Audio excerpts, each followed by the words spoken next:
this evening. Jeanne Marron is a clinical specialist and community educator with West Bergen Mental Health Care. And now I will pass it on to Jeanne. All right, thank you. Thanks for having me, and hello, community. So I am going to be speaking tonight on coping strategies during a prolonged pandemic, as mentioned. And I am representing West Bergen Mental Health Care, which is a community mental health agency located in Ramsey and Ridgewood, New Jersey.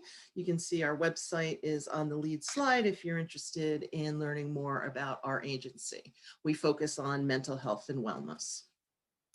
So tonight, in terms of goals, I'm going to focus on the impact of COVID-19, especially the fact that it was pretty prolonged. I mean, if you can think back to like March of last year of 2020, we're just barely eking out of winter and into spring when things really kind of affected us in this geographical region. And, and then we had spring and we had more spring, and it seemed like the spring would never end. And eventually we got to summer and, there was a little reprieve. It seemed like things were a little better. And then we went into the fall, and here we are now back in the winter in 2021, and we're still dealing with it. So by prolonged, it has been really a significant amount of time.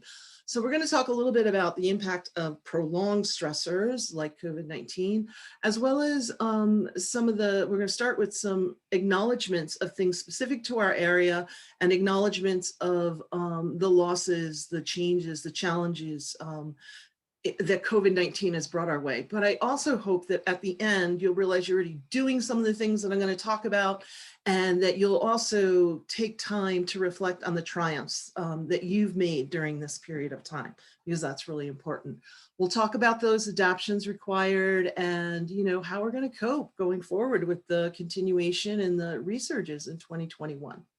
We're also going to, because it is a prolonged stressor, we're going to talk about what stress is. It's really paramount that people understand that whether they believe they're being affected by the stressor or not, they probably are.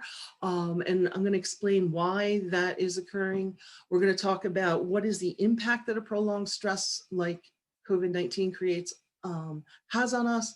We're going to look at, I have a number of menus of different stress management tools and strategies we're going to review. And all of these, involve things like self-care and building resiliency, self-regulation, and all types of wellness strategies that we can use now. We can use now during the current stress of the prolonged stressor, but they're also tools that you can use throughout your lifetime for coping with any kind of stressor. So a few things about COVID in our region before we start talking about stress.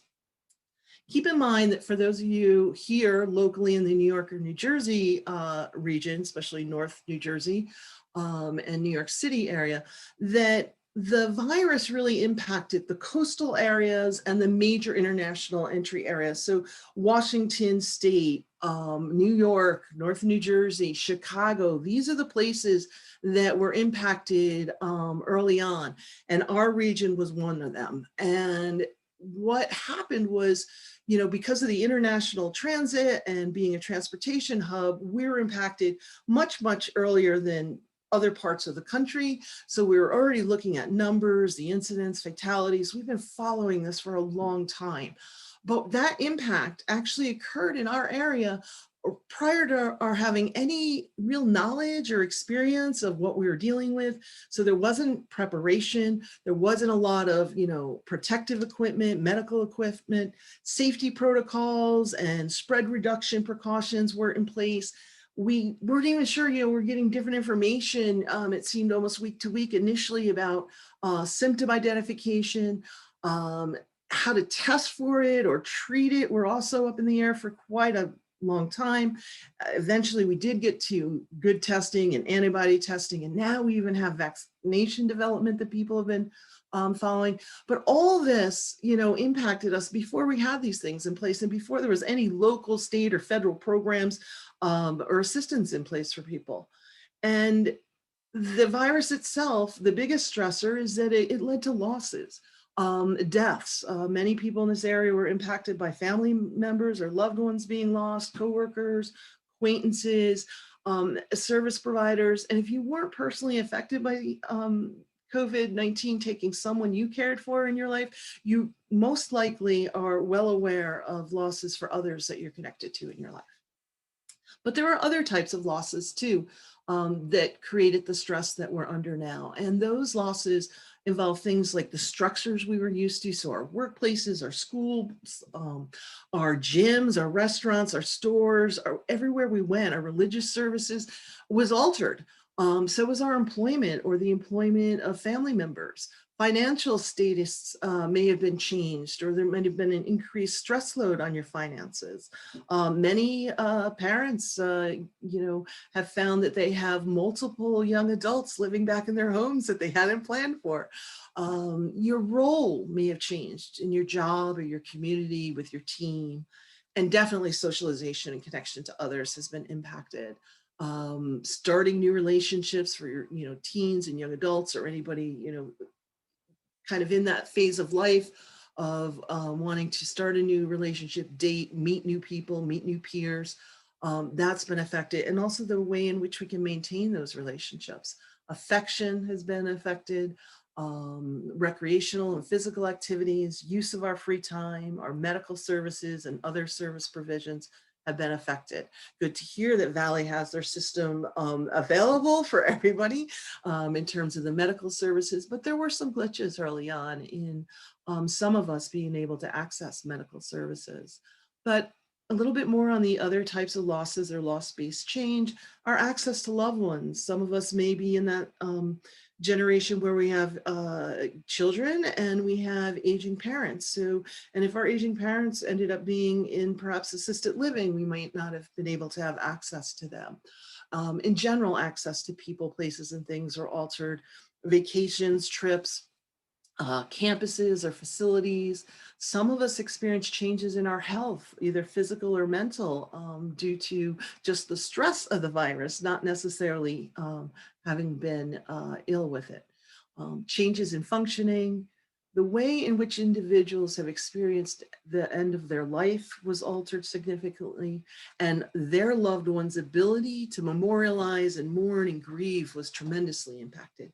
And then, all those important traditions and rituals and milestones like, graduations and weddings and things like that, that was all affected. And unfortunately, our access to previous courses of sources of coping was also affected.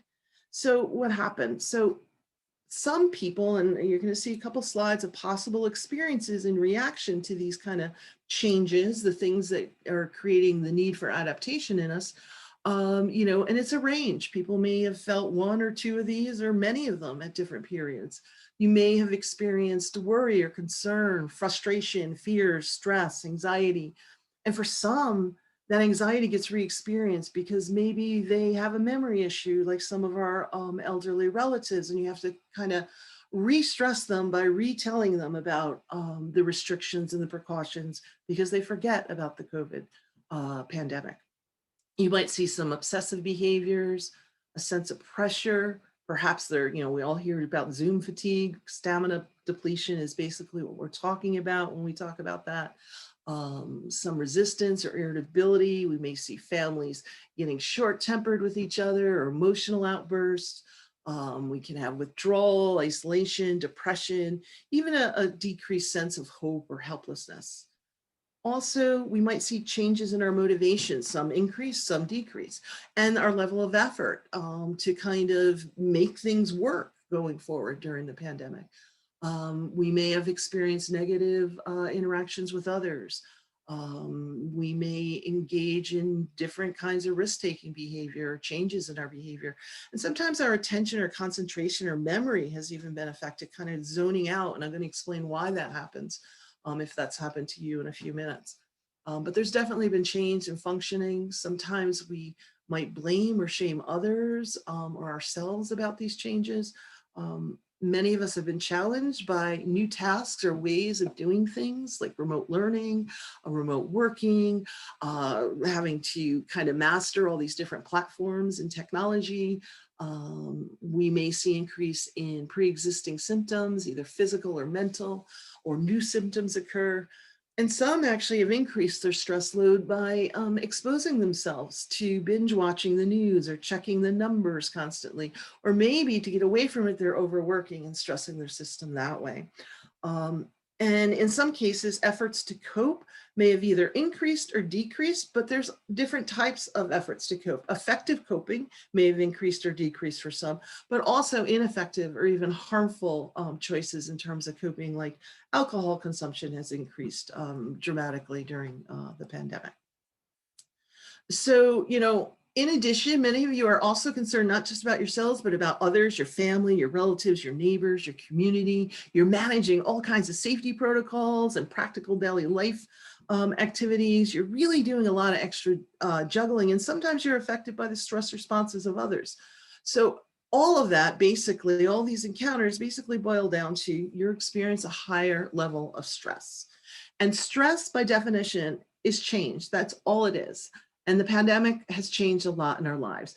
Now, change can be positive or negative or neutral. So even positive changes create stress. Planning a wedding, think back to when you did that, very stressful. Having a new baby or adding a pet to your household, wonderful positive events, but also involves a lot of change, which equals stress. Stress occurs when we have a change either inside of us or outside of us. So in terms of inside of us, it could be something like if we are feeling ill, if we are sick, that's a stressor inside our system, sorry. Also, if we're tired, we haven't gotten enough sleep, that's a change inside our system that can stress us. An emotion that we're feeling, a change in our emotional state can stress us.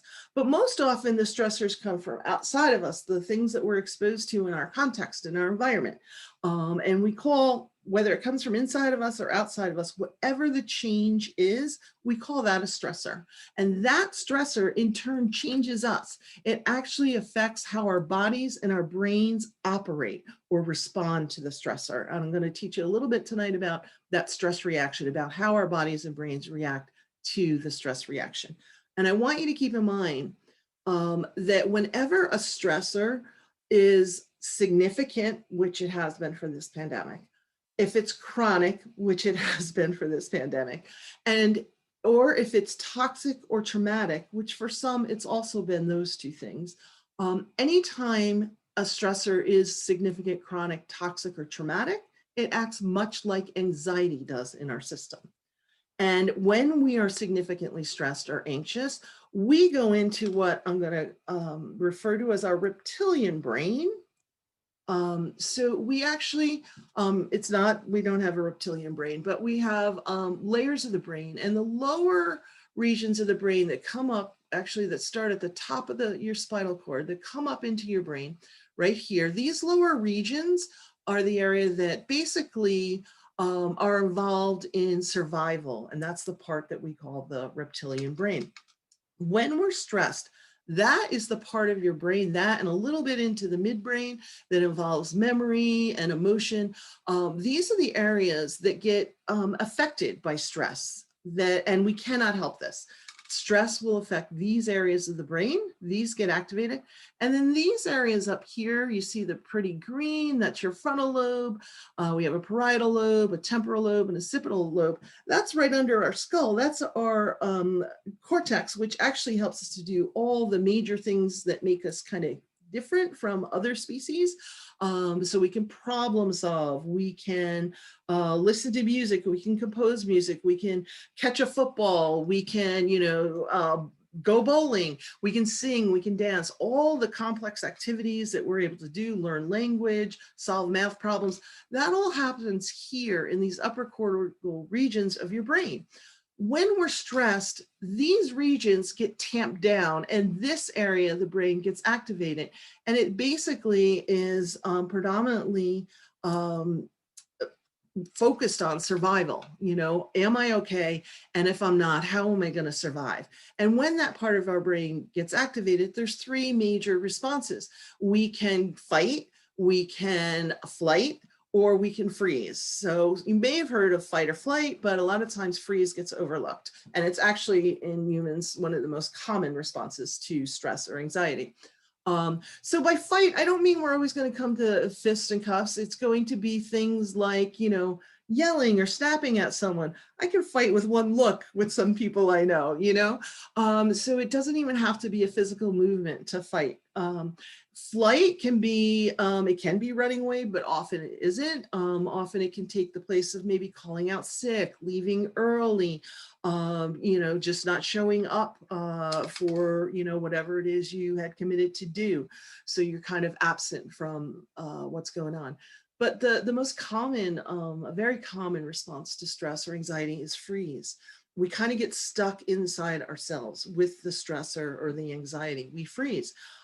This could literally be from kind of, animal freezing stillness to just not really being present at the moment. And this is why mindfulness and present oriented activities work, because we often get frozen in the stressor.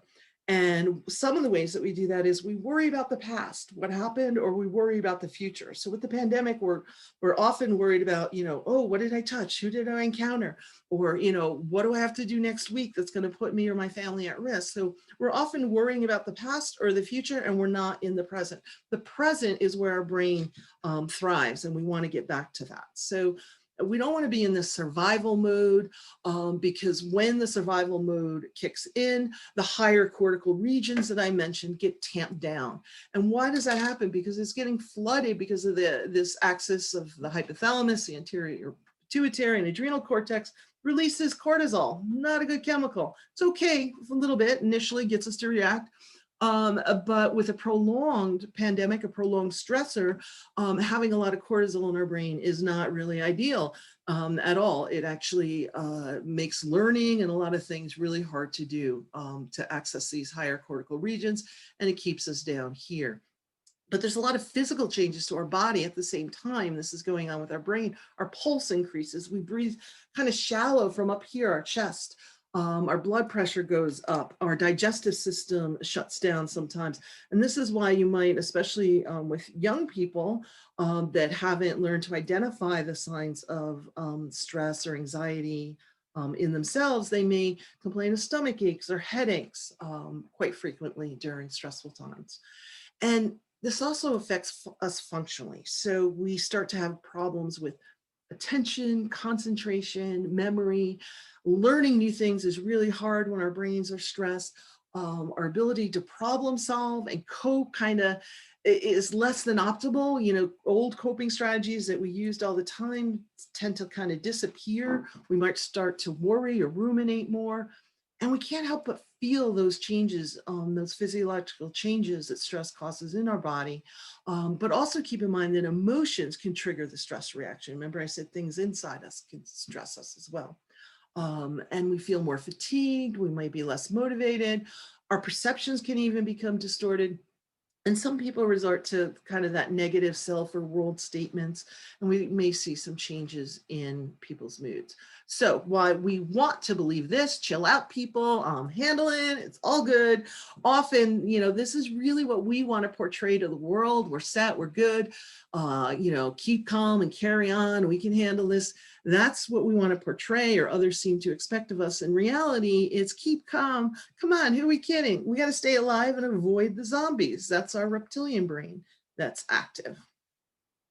So one of the things you can do in recognizing, to help you recognize stress, that's the first step to deal with stress, is learn to recognize it. To kind of on your own, not now, but on your own, kind of go through what are the stressors and anxiety producing stimuli during your pandemic time. Is it about missing a family event or securing a vaccine? I mean, the vaccine appointments are like the former toilet paper, pandemic. So how do you get all your tasks completed, things like that. So if you could kind of think about that, and then also think about what is your fight, flight, freeze? What is your reptilian response to stress? Do you get cranky or irritable at times? Do you leave early or call out? Are you getting quieter or keeping to yourself? So knowing your own kind of tendencies is also very, very helpful, before you can then do what's most important is self-care. So self-care comes first. I love this little placard from honoryourselfnow.net. They basically emphasize the importance of getting rest, fueling your body with good food, and hydrating, and making sure that every day you get some movement in as well as some stillness, and then also being able to advocate for yourself, speaking out, speaking up, asking for help when needed, things like that, and making sure that you tie in plenty of activities that you enjoy to have fun. Also keep in mind, stress can stem from more than one primary source. Now, before the pandemic even occurred, many people were already juggling a lot. Their work lives, some might have been students as well, commute, home, family, auto upkeep, bills, living space, so many different things, right? Kind of just basic living stressors. But then on top of that, we have the COVID-based ones that I mentioned earlier. And sometimes stressors are things that we actually don't experience, but we worry about. We kind of create our own stress. And this happens a lot with the COVID pandemic. So, people might be constantly thinking about the what ifs. What if I go there? What if I get exposed here? And that is very stressful. Like sometimes it's good to think of the what ifs, like, okay, my youngest child's going off to college. I need to, what if, their roommate who was bringing the refrigerator doesn't show up? What's my plan B? Like having plan Bs, anticipating needs for changes in others in your family's lives, things like that. That can be great coping and get great what ifs to have. However, sometimes we go to a lot of what ifs that never happen. So we have to be careful about that, which is why I love to bring Mark Twain into any program I do on stress. He said, I am an old man, have known a great many troubles, but most of them never happened. And that's exactly what Mark Twain is talking about here, that he tended to ruminate and worry about things that never happened. And so sometimes that places undue stress on us. Again, this is kind of why some of the strategies on these menus I'm going to talk about, like mindfulness, work, because they get us out of that worry about the future or worry about, the stupid joke you told that might not, have gone over well, yesterday, and now you're embarrassed. You stop doing that and you're in the present. And that's where your brain and your body is healthiest, when you're in the here and now, when you're in the present. So, anticipating things, and the other thing is we can't anticipate every stressor. Not sure, I know this picture is a little grainy, but if you can look closely, you see that there's some ferries here, and right here in the middle is a plane.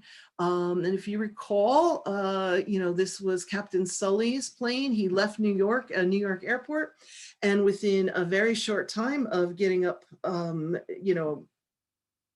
not sure which level he was at in terms of climbing to his final altitude, but he lost both engines, and they wanted him to actually land over here in New Jersey. I think they were trying for Teterboro, and he realized that there was no way he was going to be able to make it.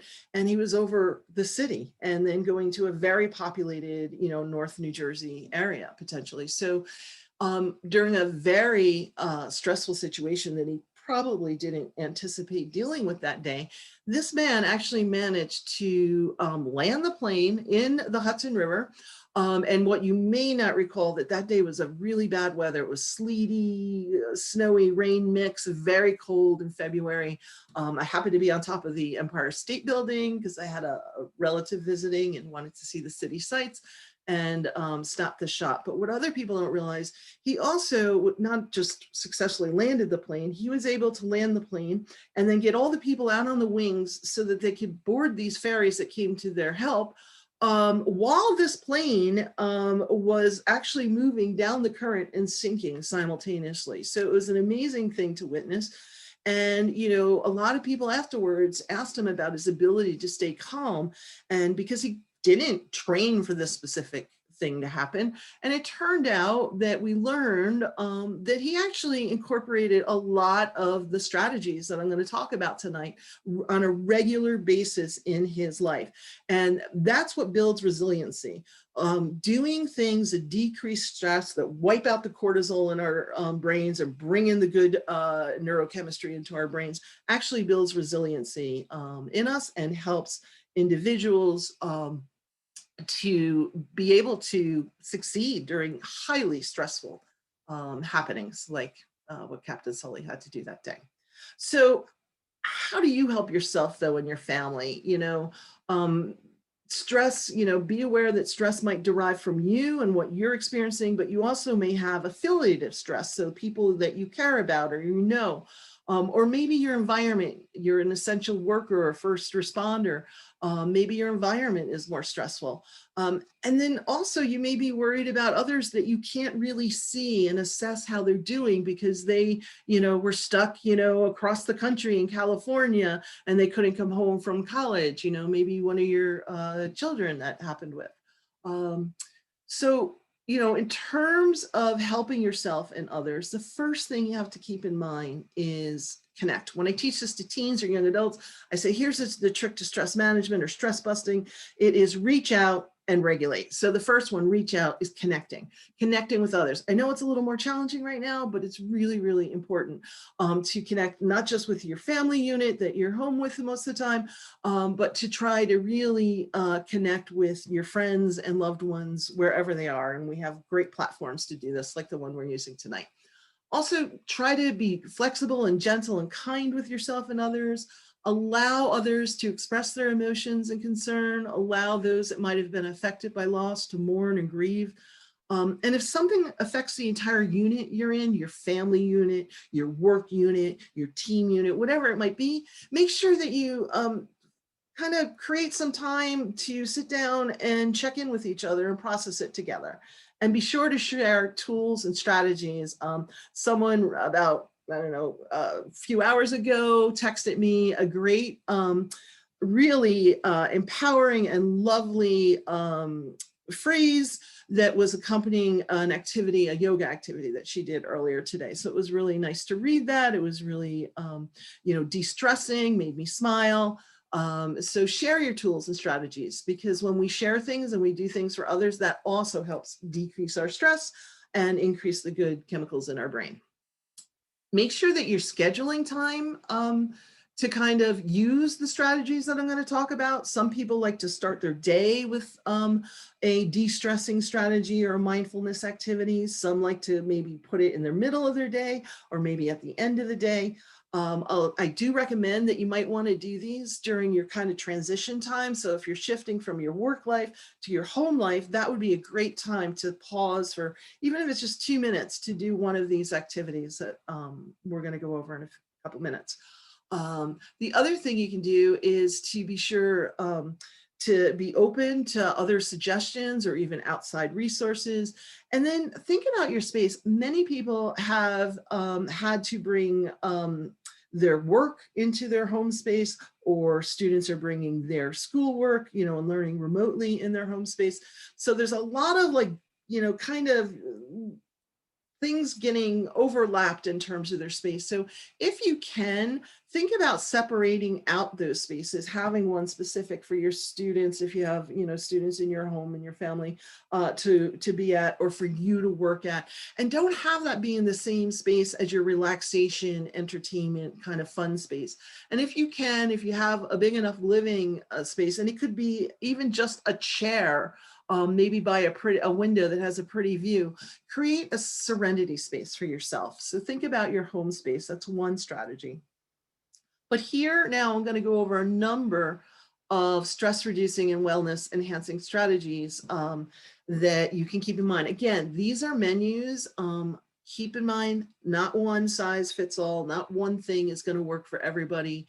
And there's a lot of ideas I'm going to offer you, but there's many, many, many more out there. These are really just a few to get you thinking about some things. Some of them you probably already do regularly, and maybe there's some new ones that you'll pick up, tonight to implement either for yourself or for your family, for your work group, your friend group, whatever it might be. Keep in mind remember I said, it's reach out and regulate. That's how we deal with stress. So the second R, reach out, is connecting to others. The second R, regulate, means to, get you when you're stressed, your body and your brain goes into that, that fight, flight, freeze mode, whether you want it to or not. We can't help this. And think of when a loud noise suddenly goes off and you jump, that startle response. That's exactly, an example of how you cannot help where your brain goes based on a change in the environment or a change inside of you. So to regulate, to calm yourself from that, kind of jumping up or getting dysregulated, which stress does to us. Stress dysregulates us. So does, good things, good changes. But to calm yourself back down, to re-regulate yourself or self-regulate yourself, there's certain kinds of activities. Ones that work really well are things that are repetitive or rhythmic, but also creative ones and sensory-based and movement-based and stillness focus and mindfulness. And the best ones, well, not the best ones, but a lot of them, some of them that I enjoy actually combine these various elements, and we call them multimodal. So the first menu that I'm going to go over is exercise. Many of you probably already do this. So think about it, walking, running, throwing a ball, gym routine, sports, all of those things. They're very self-regulating. What do people do often when they're stressed? They might pace or they move. They might click a pen. I had a relative that would go like this with their eyebrow till they almost didn't have an eyebrow. So, there's a lot of different things. When you're doing that, shaking your leg, something like that, your body and your brain is telling you to move. That's the lower area of your brain saying, I need to move. So, listen to that, get up, do a little movement for a couple minutes. And that hopefully will help you to self-regulate. But doing these on a regular basis also help for building resiliency. Yoga, Pilates, and the martial arts, especially like Qigong and Tai Chi, very, very self-regulating, very calming. So those are some really good ideas. One of the things you might consider is I have by matter of background, a doctorate in clinical psych and a postdoc in neuropsych. And so neuropsychologists like to, come up with fancy words like midline to basically mean the center of your body. So, think of the midline as, a line going down from your feet to your head in the middle of your body.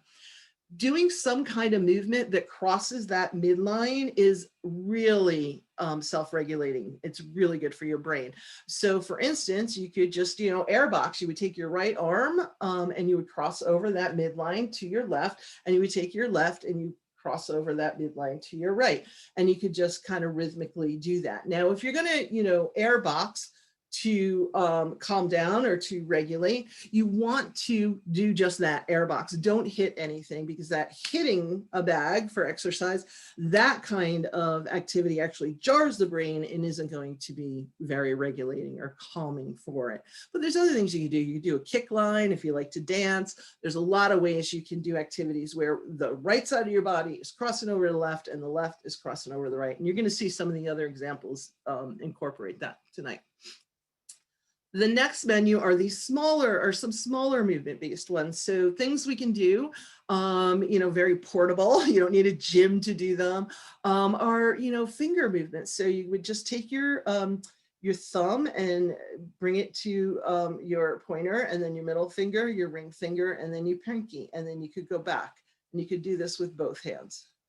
Do it slowly, go back and forth.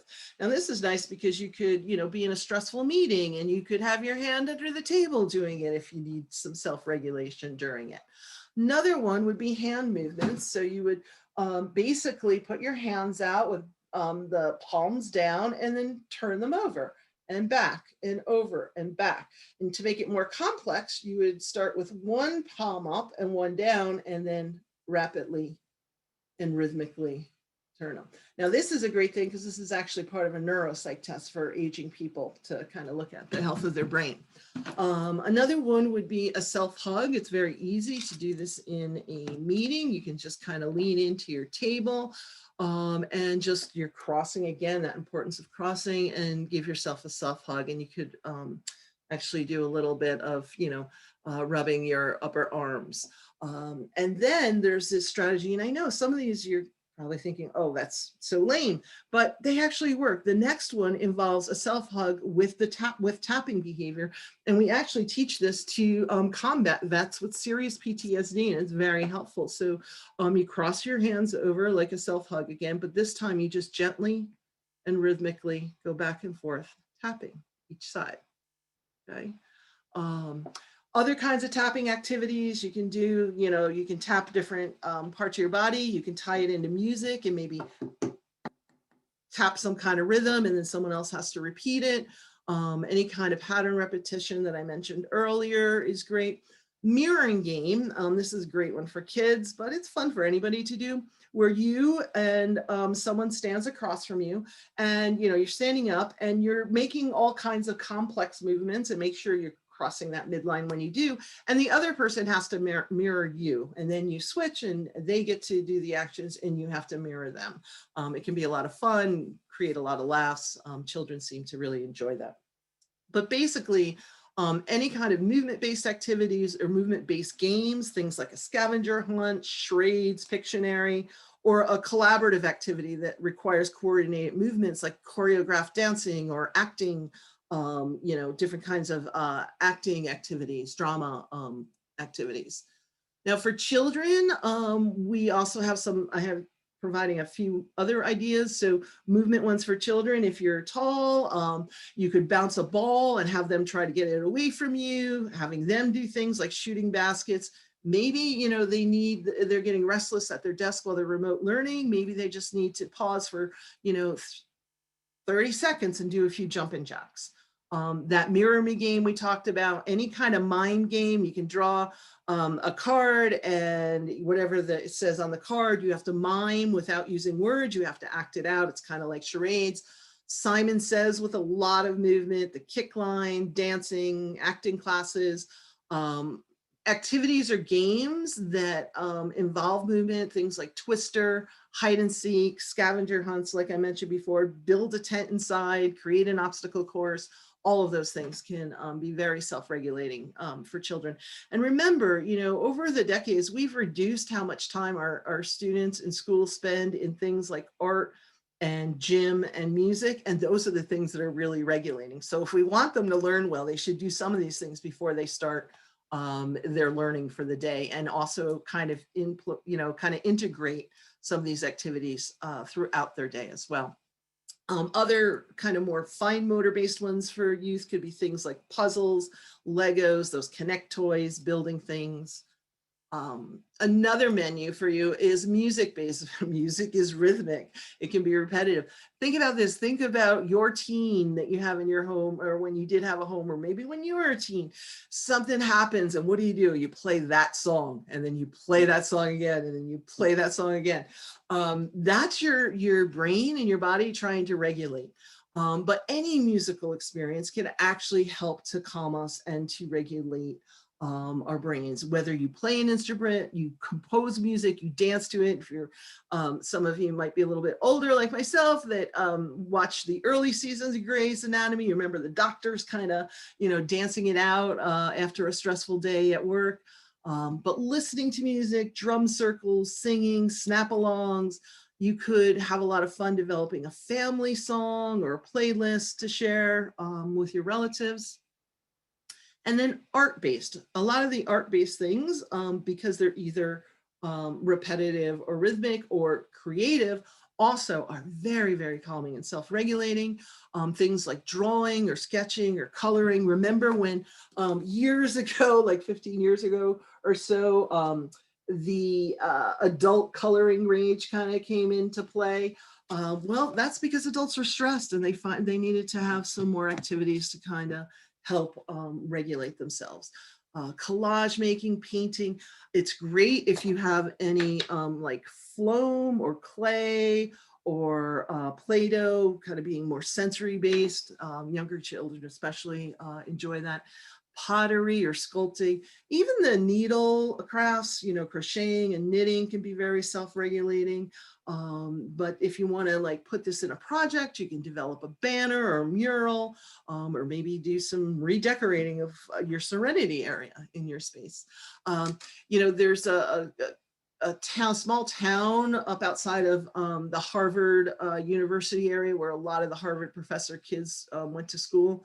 And they found the students were really stressed. So they tried doing away with grades, but they were still stressed. And someone, one of the faculty, just trying to be nice, actually painted some rocks with words of inspiration. And left them around, and the students found them, and it kind of became a craze. And they actually developed, they instituted grades again, because they developed a room with just bean bags and paint and rocks. And students were doing it for themselves and for their fellow students. Now there's actually social media places where people paint them right where they originally, were painted, and leave it somewhere for someone else to find. And then you can kind of check in on the social media to show where you found it. And that sounds lame too, but honestly, it worked, because they were the children of, many of them were the children of Harvard professors, and they studied it. There's specific relaxation techniques that we teach in mental health and in other fields like drama and sports and music, singing, breathing activities. We tend to, when we're stressed, breathe very shallow from our upper chest, and we want to actually breathe from our diaphragm, or we call it our belly breaths with children. We can combine breathing exercises with visualization or guided imagery. It's kind of where you go to your favorite place, hopefully in nature, and you imagine yourself there. You kind of go through your senses, what you see, what you smell, and you make it perfect. If the beach is your place, there's no sandflies. You have to make it perfect and imagine yourself being able to stay there. Muscle relaxation is where you take one part of your body, like I'm doing with my wrist right now, and I squeeze it to my, veins showing there, and then you relax. I would hold it normally a little bit longer, right? But for the purpose of tonight, I'm going a little quick on it. And you'll feel, it almost feels like air, right? So with progressive muscle relaxation, you can start at the top of your head or at the bottom of your feet, and you scrunch your toes, for instance, then your whole foot, your ankles, your calves, your knees, your thighs, your buttocks, your stomach, your chest, your shoulders, and then you can go down your arms to your hands, and then back up to your neck, to your face, and even your head. And you can combine it with visualization, like of a light going through you. There's different ways to do this. Meditation and mindfulness strategies also are very, very effective, and being in nature. For breathing, to start to kind of learn how to do breathing in a way that's really diaphragmatic or belly breaths, you can start by putting one hand on your chest and one hand on your lower abdomen. And you would breathe in very slowly through your nose to the count of 4. And then you would hold it for 2, and then exhale very slowly. You might be tempted to just blow the air out, but you want to exhale very, very slowly to the count of 4 as well. And your goal is to practice this and get to the point where you get your hand on your belly to actually move. For younger people, or if you're laying down and you're practicing this, you can put a lightweight item on your belly to see if it moves, a stuffed animal for a child, maybe your cell phone as an adult. And eventually, when you're able to kind of do these long, slow breaths in and hold for a couple and then exhale, you want to build up to where you're doubling the exhale from the inhale. So maybe you're at 3, 2, 6, 3, 2, 3, you would go to 3, 2, 6. Maybe you're really good, you're at like 5, 2, 5, you would build up to 5, 2, 10. So you'd go 4, 2, 6, maybe 4, 2, 8, and build up.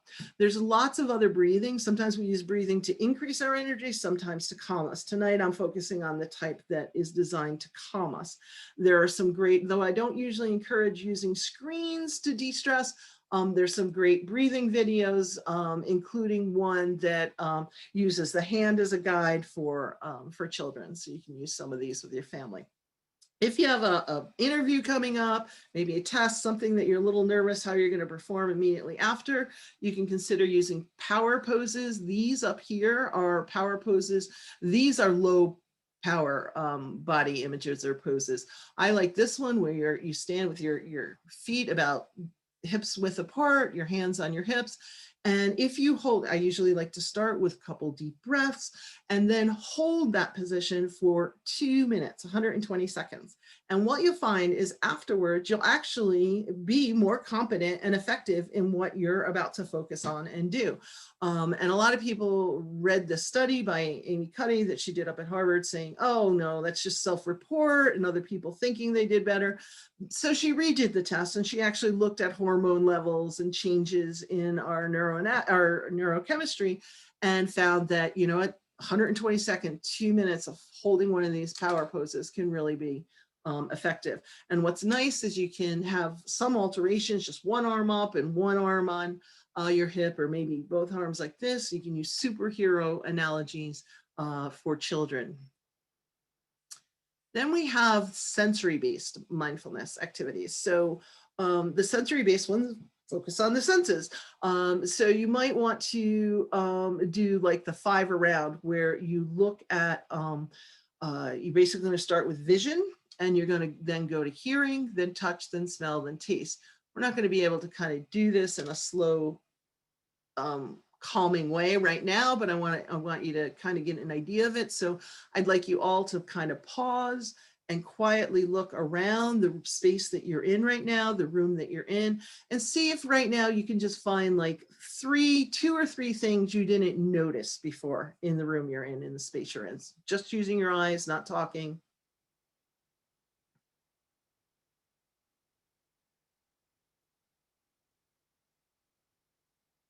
Okay, hopefully you were able to do that. In this kind of activity, you could do it where you're trying to get maybe 5, and then you go to 4 things, if you possible, that you maybe sit quietly for a minute and just pay attention in terms of hearing. And then touch would be what's the ground feel like? Is it carpeted? Is there wood? What's under your feet right now if your feet are on the ground? What's the base of your seat like under you, or the back of your seat behind you? So what is, or even, you know, the feel of jewelry on you that you don't usually, we habituate to and we don't normally notice. What's it like to have that on? And then you can go to smell, which gets a little bit harder, which is why we're down to like 2 possible smells. But you can do that at dinner time when you're doing some mindfulness eating with your family, and taste. Mindfulness walks, doing these activities while outdoors is also a great thing to do. For children, you can use their spidey senses, again, those superhero analogies. And for the mindfulness walks, you can say you're going on a safari, or you're going to be a detective of just walking quietly and listening for new sounds, something like that. Other visual activities for children, you can develop, make a glitter bottle. I know it can be messy, but you just take a bottle, lots of glitter, put the top on, tape it up well so you don't end up with a mess afterwards. And, you know, you shake it up, and you can talk to your children about how when it's all shook up, it's really hard to see through. So it's hard to see the board and learn, or it's hard to see you, another person, and have a conversation. But when it settles all down and you just have the clear water and all the glitters on the bottom, you can see through it, and you can see the board and learn. You can see your friends and talk to them. So you can use it as an analogy of kind of what's going on in them when they're dysregulated. And they also really enjoy taking a couple deep breaths usually and watching the glitter settle. That can be very self-regulating and calming. Snow globes. Other games for children, like find the whatever it is, I Spy games. There's books and puzzles with find the blank in it. Or hot and cold, that game hot and cold, where you hit an object. Let's say we take this is stress ball, so stress balls are good too. But you take an object and you hide it.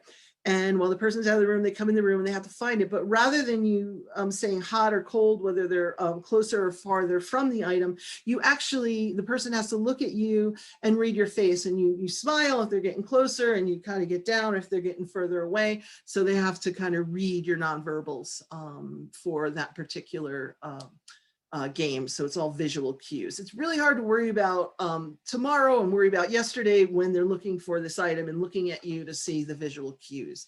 So walking in new spaces too with your child, or taking in art with them is another thing.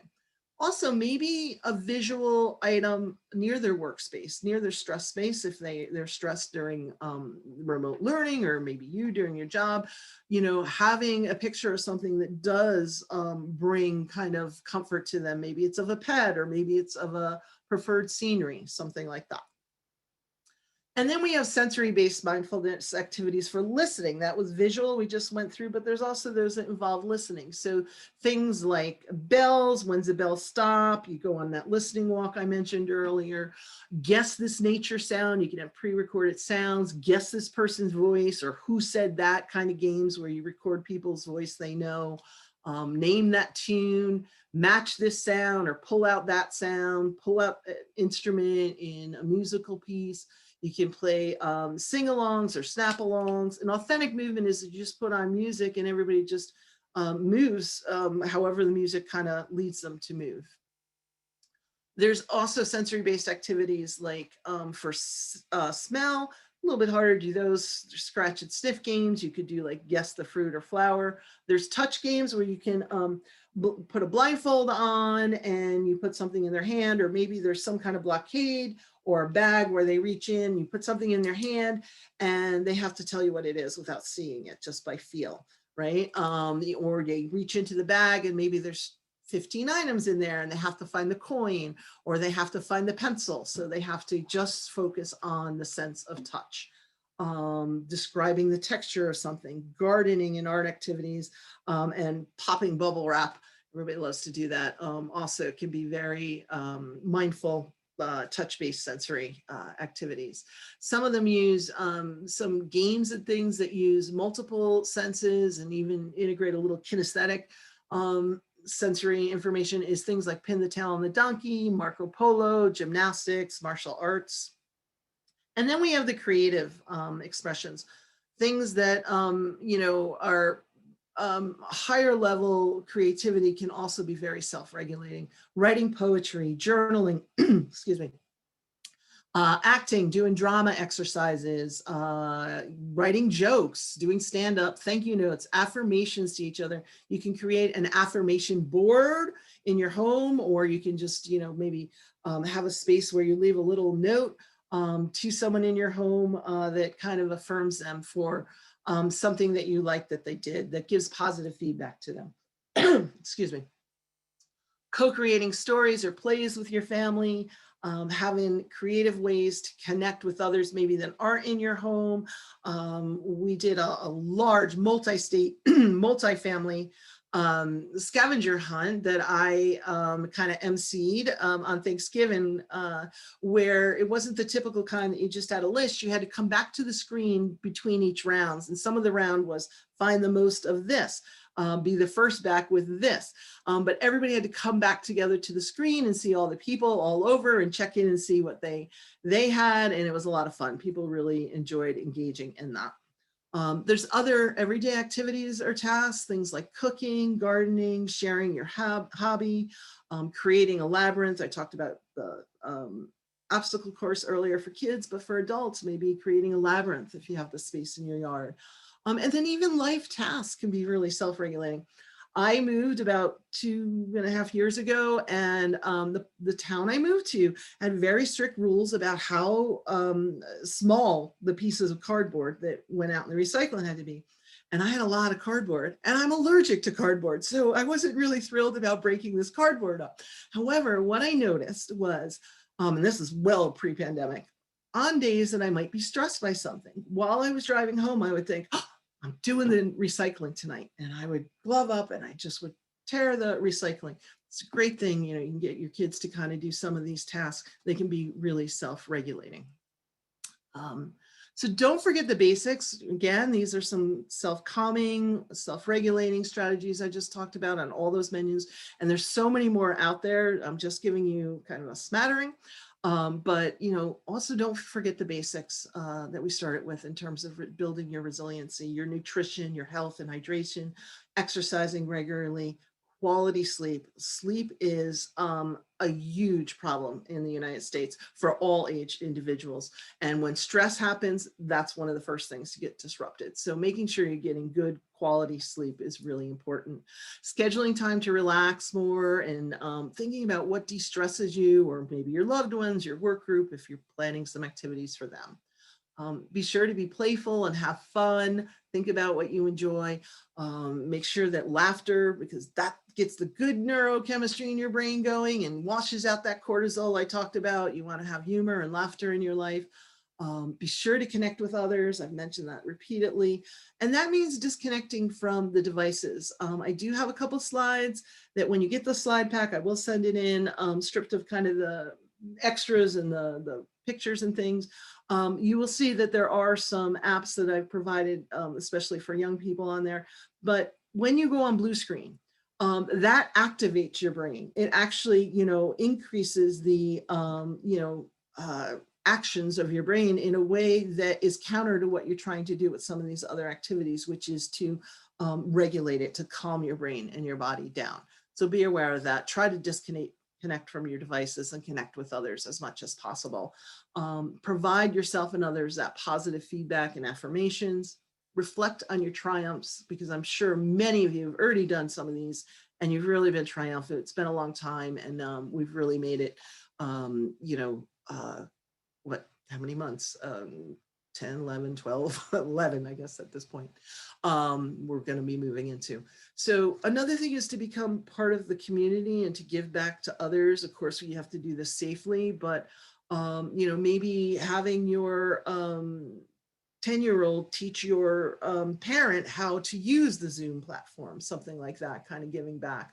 Or somehow maybe we have a snowstorm by me tonight. So maybe going out and your teen going out and shoveling your neighbor's, your elderly neighbor's driveway for them or path.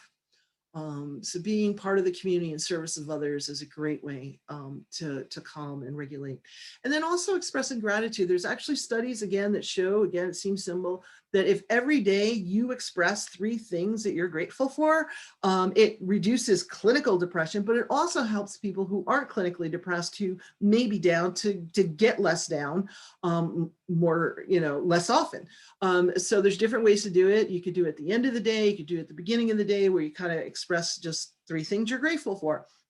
I like to do it where I express at the end of the day something about myself that I'm grateful for, something about others in my life that I'm grateful for, and then about the world in general that I'm grateful for. And, no matter how hard of a day it is, you've made it through the day. That's something to be grateful for.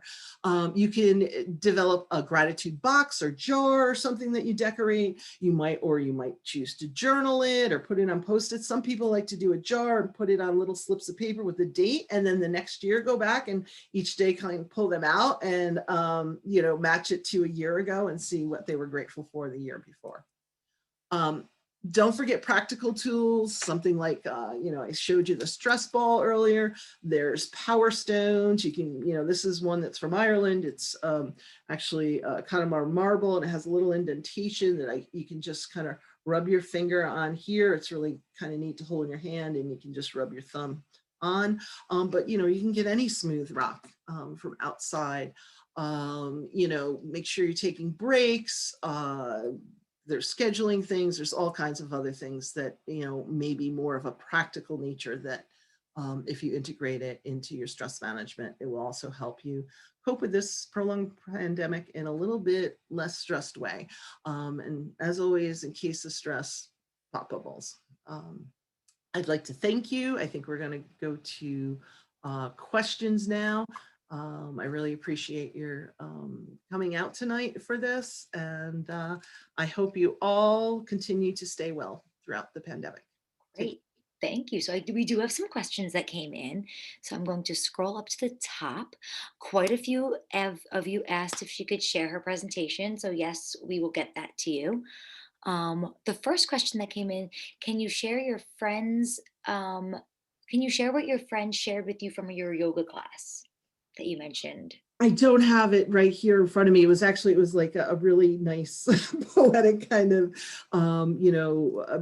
basically it was about making sure that you are not just taking care of others, but that you're experiencing some self-love and self-care. Kind of pampering yourself, holding yourself during the end of their yoga exercise was kind of the meaning I took from it. But it was a little bit long, and I don't have it right in front of me. It was a text sent to me, so I apologize.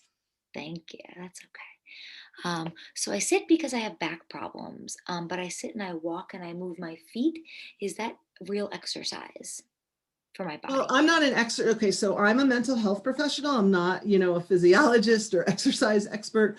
But yes, any movement, especially if it's rhythmic and repetitive, is good for stress reduction exercise. You might want to, if you can sit, you might want to, when you're moving your feet, do it more like you can even do it sitting, like a kick line, cross that midline that I talked about, and do some stuff with your arms. There's lots of things that you can do that way. Great. How can we control the future? Planning a vacation, holidays this year, having something to look forward to motivate me. So I think it's really important to have things to look forward to. And I think it's first and foremost, I didn't put it in this one, but this presentation, but I often start with saying, this isn't going to last forever. I know it seems like it, but this is not going to last forever. And things might not be exactly the same down the road, but things are going to change, and you're going to be able to do a lot of those activities that you're missing right now.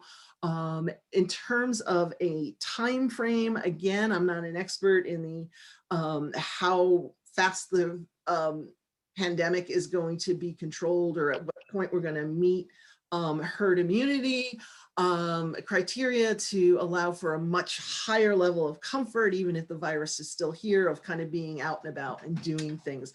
But the bottom line is things are moving forward, and they started to move forward this past month pretty rapidly. And there's plans for that to continue to go. So I'm excited. I've already had my first vaccine. I can't wait to get my second.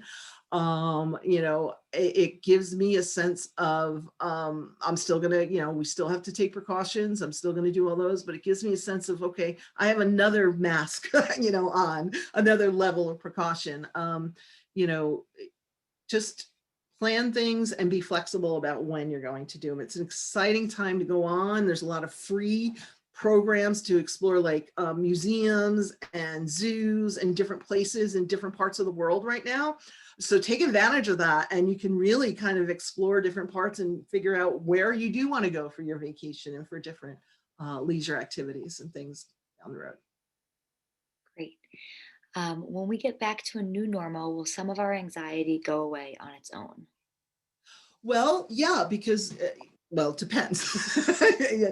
But I really presented a lot of the challenges right now as changes because of the pandemic, right? So that change equals stress. So the stress that's creating that anxiety, hopefully, once the pandemic is gone, that whole stress load will be gone. But we have to be careful. We have to nurture our brains and our bodies right now to de-stress, because it does change the way our bodies and brains continue to respond to stress. We want to make sure that we're wiping that cortisol out of our brains and calming our bodies on a regular basis, so that we can be free of it as we move forward out of the pandemic. There's still going to be stress in our lives. There's probably going to be a little hangover anxiety, Mark Twain, or to kind of go back and try to recall some of the things that I said about that, about the anticipatory anxieties that's playing such a big role right now in the pandemic.